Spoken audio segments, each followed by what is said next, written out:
इस वीडियो में हम जानने वाले हैं कि केवल मेरिट का यूज कब करते हैं और मेरिट के साथ टू का यूज कब किया जाता है और मेरिट के साथ विथ का भी यूज कब किया जाता है। पहले हम देखते हैं कि केवल मेरिट का यूज कब किया जाता है। देखिए, जब भी मेरिट के पहले somebody का यूज किया जाए और मेरिट के बाद भी somebody का यूज किया गया है, मेरा कहने का मतलब यह है कि अगर मेरिट से पहले किसी भी एचपी का यूज नहीं करते हैं तो हम ओनली मेरिट का यूज करते हैं। और यहाँ पे जो somebody दोनों यूज किए गए हैं वो मैन और वुमेन्स या फिर बोल सकते हो वुमेन्स या मेंस के लिए आए हैं। यहाँ पर मैन होगा तो यहाँ पर कोई भी हो सकता है, वुमेन या मैन। यहाँ वुमेन होगा तो यहाँ पर भी मैन या वुमेन से कोई भी हो सकता है। इस कंडीशन के अंदर हम केवल मेरिट का यूज करते हैं। यहाँ पर जो मेरिट लिखा हुआ है वो ऐसे वर्ब यूज किया जाएगा। अब हम इसके ऊपर एक एग्जाम्पल देखने वाले हैं। The day I married Sarah was the happiest day of my life। यहाँ पर जो मेरिट लिखा हुआ केवल मेरिट लिखा हुआ, यहाँ पर किसी भी प्रीपोजिशन का यूज नहीं किया गया है। और आप देखोगे कि मेरिट से आगे जो आई यूज किया गया है जो कि मेन के लिए आया है, और जो सारा यूज किया गया है वो एक वुमेन के लिए आया है। अब हम देखते हैं कि मेरिट के साथ साथ कौन कौन से प्रीपोजिशन यूज कर सकते हैं। ये देखिए, अगर मेरिट से पहले बी फॉर्म का मतलब है इच एम आर या फिर बाज बार का यूज किया जाए, या फिर बी फॉर्म के अलावा गेट का यूज किया जाए और उससे पहले किसी भी somebody का यूज किया जाए। somebody का मतलब यही है मैन या वुमेन से। और मेरिट के बाद ऑब्जेक्ट का मतलब है कि मैन वुमेन या फिर जॉब का यूज किया जाए, तो इसके बीच में हमेशा ही टू प्रीपोजिशन का यूज किया जाएगा। इसके बीच में कभी भी विथ प्रीपोजिशन का यूज नहीं करेंगे इस फॉर्म के अंदर। अब यहाँ पे जो मेरिट लिखा हुआ है वो एक ऐसे एडजेक्टिव यूज किया जाएगा, लेकिन जो पहले जो मेरिट यूज किया गया था, जो ऊपर वाला फॉर्मेट था, इसके अंदर जो मेरिट यूज किया गया था वो ऐसे वर्ब यूज किया गया था, याद रखिएगा। अब हम इसके ऊपर कुछ एग्जांपल देखते हैं।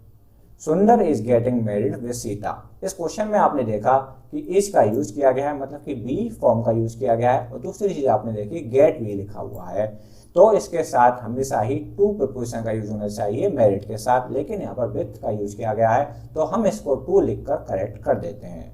नेक्स्ट क्वेश्चन देखिए। नेक्स्ट क्वेश्चन में आप देखोगे कि जो दी अदर लिखा हुआ है वो एक वुमेन के लिए आया है या फिर एक गर्ल के लिए आया है। और उसके बाद इस का यूज किया गया है, मतलब कि बी फॉर्म का यूज किया गया है। उसके बाद मेरिट का यूज किया गया है। यहाँ पर जो मेरिट है वो एस एन एडजेक्टिव यूज किया गया है और यहाँ पर विथ का यूज किया गया है, लेकिन मैंने आपको बताया कि इस फॉर्म के अंदर हमेशा टू प्रीपोजिशन का यूज होना चाहिए।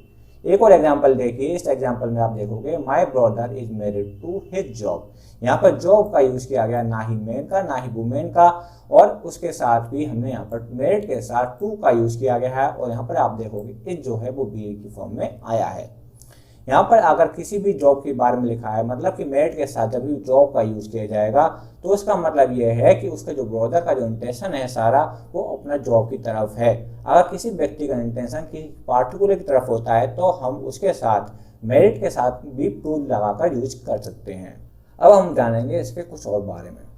देखिए, जब भी मेरिट के आगे जो somebody था उसको हम अगर बाद में ले आते हैं तो भी हम मेरिट के साथ टू का यूज कर सकते हैं, लेकिन यहाँ पर आप देखोगे जो मेरी लिखा हुआ है वो ऐसे वर्ब यूज किया जाएगा, और जिसका मतलब होता है कि जब भी किसी व्यक्ति है उसको जो दूसरे व्यक्ति से शादी कराई जा रही है वो फोर्सफुली और फॉर्मली तरीके से कराई जा रही है। अब आप सोचोगे कि शादी अगर हो रही है फोर्सफुली और फॉर्मली तरीके से कैसे हो सकती है। देखिए, वो मैं आपको एग्जाम्पल के थ्रू बताता हूँ। इसमें आप देखोगे they were hoping to marry her to a doctor. इसमें आपने देखा कि जो मैरी यूज किया गया है वो ऐसे वर्ब यूज किया गया है और उसके बाद somebody मतलब कि हर का यूज किया गया है। यहाँ पर मैंने टू का यूज किया गया है, मतलब टू प्रीपोजिशन का यूज किया है। उसके बाद फिर से मैंने ए डॉक्टर का यूज किया है।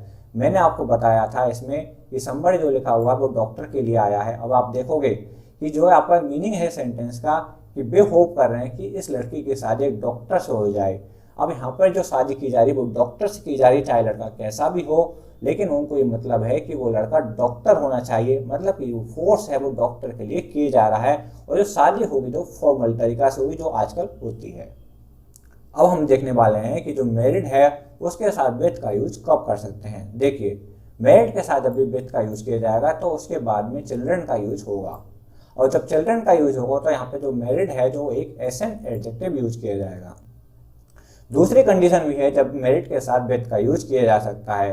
वो कंडीशन क्या है, वो उस कंडीशन में आप देखेंगे कि मेरिट के बाद समथिंग आना चाहिए और विथ के बाद भी समथिंग आना चाहिए, तब भी हम यहाँ पर विथ का यूज कर लेते हैं और यहाँ पे जो मेरिट यूज किया जाएगा वो ऐसे वर्ब यूज किया जाएगा। ऊपर वाले कंडीशन में जो मेरिट यूज किया गया था वो ऐसे एडजेक्टिव यूज किया गया था और नीचे वाले कंडीशन में जो मेरिट यूज किया गया है वो ऐसे वर्ब यूज किया गया है। अब हम इसके ऊपर एग्जांपल देखते हैं। देखिए, they are happily married with several children. यहाँ पर आपने देखा कि मैरिड से पहले आर यूज किया गया है और उसके बाद चिल्ड्रन का यूज किया गया है। इसी कारण से हमने यहाँ पर विथ प्रीपोजिशन का यूज किया है, ना कि टू प्रीपोजिशन का।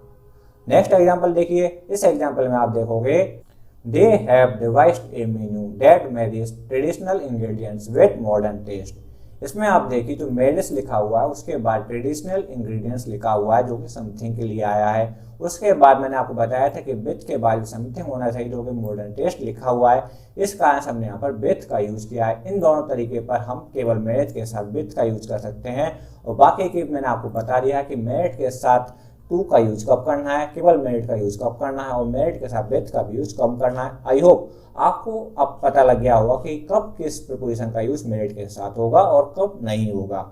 इसी के साथ ये सेशन खत्म होता है। Bye bye, thank you.